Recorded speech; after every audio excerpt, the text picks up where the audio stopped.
Welcome to a new feature that we're going to run 4 or 5 times a year now, called Chalk Talk. First off, you know what, this whole show is really all the stuff I do these days are my thank you to the audience.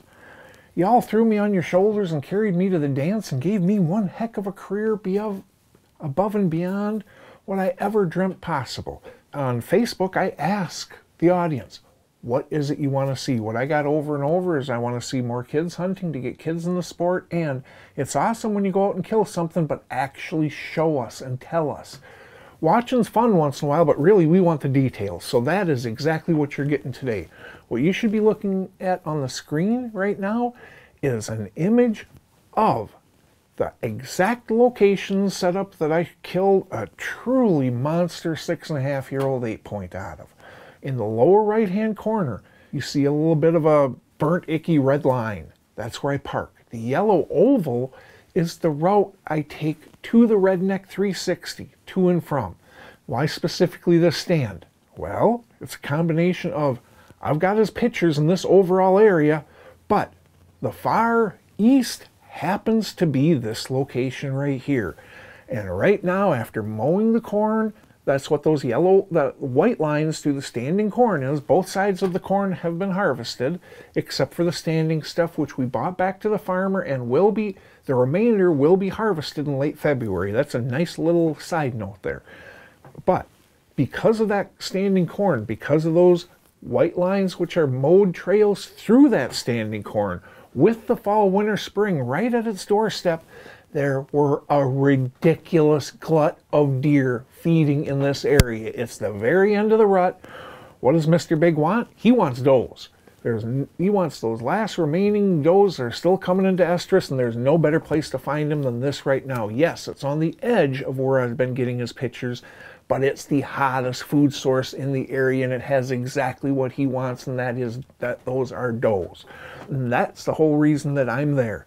The challenge is getting in and getting out. The only way you can hunt that in the morning is to sneak in at sunrise, so you can actually see the deer out there and avoid them.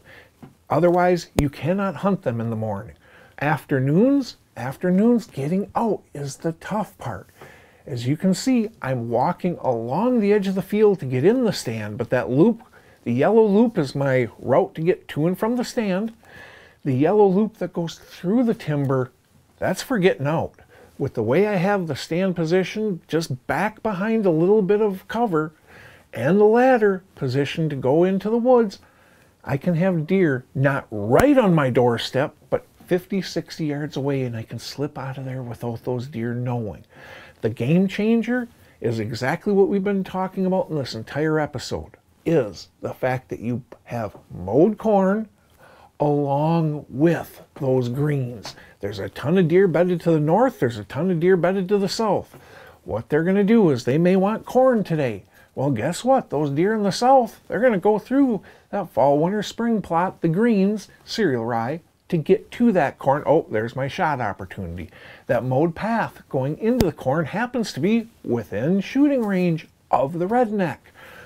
That's where the majority of them are going to enter, both for food and for ease. Okay, they come in from the north side. They really want corn today. They're hammering that corn. Guess what? They're going to transition to the greens. They're going to want some green as well. They're going to go through that exit trail through the standing corn out into the greens, offering me a shot. As a matter of fact, the Monster 8 came in on the northwest side, or northeast corner, I should say. Came in on the northeast corner and ran through the first time, sucked back around through the woods, came out at the back of the fall, winter, spring plot. I shot him when he was headed back up to enter the trail again. Add it all up together, and that, my friends, happens to be the details behind how I kill that big 8.